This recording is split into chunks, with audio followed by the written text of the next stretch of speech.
আসসালামু আলাইকুম। দেশ এবং দেশের বাইরে যে যেখান থেকে দেখছেন শুনছেন সকলকে ধন্যবাদ এবং মোবারকবাদ। আশা করি সবাই ভালো আছেন, সুস্থ আছেন। তো আপনাদেরকে একটু বলতে চাই, যারা সংসদে গিয়েছেন, নবীন প্রবীণ অনেকে সংসদে গিয়েছেন, তো ওনারা কি খালি সংবিধানের উপরই থাকবেন, না সংবিধান তিনি একটু বাইরে কোনো আলোচনা করবেন? সংবিধানের একটু বাইরে আলোচনা করুন। এই মুহূর্তে দেশে কিন্তু বর্তমানে সমস্যা তেল। তো বাংলাদেশে ছড়িয়ে ছিটে যেগুলো তেল রয়েছে, তেলের খনি রয়েছে, এগুলোকে সঠিক ব্যবহার করার চিন্তা ভাবনা করুন। এইগুলো আলোচনা করুন, এগুলো আলোচনা করুন। ওইসব ফালতু পেছাল বাদ দিন। সরকারের লাখ লাখ টাকা খরচা করে, জনগণের লাখ লাখ টাকা কোটি কোটি টাকা খরচা করে সংসদ চালাবেন, বিদ্যুৎ নেই, তেল নেই, এই নিয়ে আপনারা নাটক শুরু করবেন। কেউ তেলের বর্তমানে যারা ব্যবসা করতেছে কোটি কোটি টাকা কামাই করে নিয়ে দেশ থেকে পালিয়ে যাবেন। সাধারণ জনগণ কোথায় যাবে? সাধারণ জনগণ যাবে কোথায়? দেশের কৃষক কোথায় যাবে? দেশের কৃষকগুলো যাচ্ছে কোথায়? তেল পাচ্ছে না, সার পাচ্ছে না। এইগুলো বিষয়গুলো আপনারা আলোচনা করুন। উৎপাদন বাড়ান। সারের যে সিন্ডিকেট এটাকে একটু দেখেন, তেলের যে সিন্ডিকেট এগুলো দেখেন। সারের উৎপাদন বাড়ান।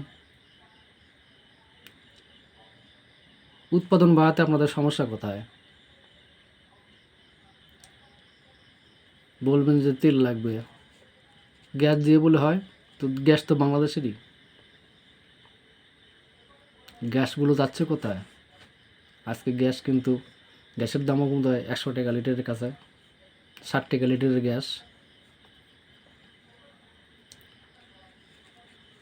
এদেশের মানুষ কবে বুদ্ধি শুদ্ধি হবে? এদেশের মানুষ কবে সোজা হবে?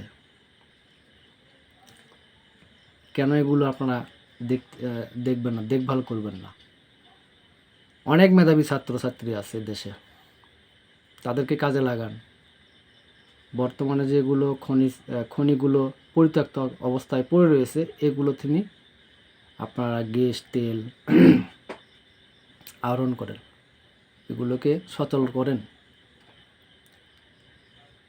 শুধু সংবিধান সংবিধান করে গোলা ফাটায়েন না। হ্যাঁ ভোট না ভোট নিয়ে গোলা ফাটায়েন না। সংসদে এইটা আলোচনা করুন। দেশ এই মুহূর্তে সংকটে আছে, এইটার উত্তোলন ব্যবস্থা হবে, এই ব্যবস্থা এইগুলো আলোচনা করুন। দিন দিন সংকট বাড়বে, কমবে না। কোথায় আছে যায় দিন ভালো আসে দিন খারাপ। আমার ছোটোবেলায় আমাদের প্রবাদটা শিখেছি না, শুনেছি না, আসলে কথাগুলো কিন্তু সত্য। যায় দিন ভালো আসে দিন খারাপ। তো তেলগুলো, খনিজগুলো সঠিকভাবে ব্যবহার করার জন্য আমি অনুরোধ রাখছি।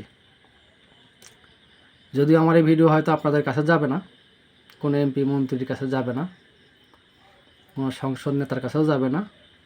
তো দেশের মানুষ অনেকেই হয়তো দেখবে, অনেকে হয়তো শুনবে। যদি আমার কথাগুলো ভালো লাগে অবশ্যই লাইক কমেন্ট করবেন, অবশ্যই লাইক কমেন্ট করবেন। কেন নয়? কারণ আমার এই কথার মাধ্যমে যদি দেশের কোনো উপকারে আসে। যেরকম আমার বাড়ি কিন্তু নন্দীগ্রাম উপজেলা, গ্রাম ভাদু। তা আমাদের নন্দীগ্রাম উপজেলায় কিন্তু একটা আপনার তেলের খনি রয়েছে। এইটাকে আপনারা একটু দেখেন, এই তেলগুলো কি সংগ্রহ করা যাবে কি যাবে না, এটা নিয়ে আপনারা গবেষণা করুন। আমাদের পাশে আপনার নাটোর সিংড়া থানাতে আছে পেট্রোল বাংলা যেটা বলে, তো ওটাকে একটু দেখুন। ওখানে যে পেট্রোল বাংলা নাম দিয়েছে, কেন খালি খালি তো নাম দেয়, ওখানে তো পেট্রোল অবশ্যই আছে। এই খনিগুলোকে আপনারা দেখুন একটু, এই খনিগুলো একটু দেখুন। এখান থেকে যদি তেল পাওয়া যায় তো অসুবিধা কোথায়? অসুবিধা তো নেই। সারাদিনে 100 ব্যারেল আসলে তো হয়তো অনেক কিছু। এগুলোকে আপনারা নজর দিন।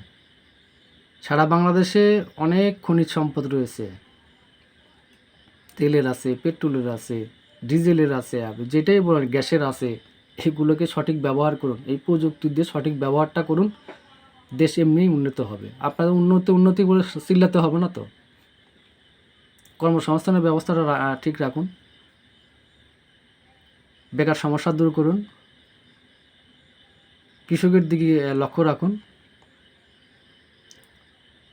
কৃষকের দিকে একটু লক্ষ্য রাখুন, কারণ এই দেশের কৃষকই কিন্তু দেশের মেরুদণ্ড, এটা আপনাকে মাথায় রাখতে হবে।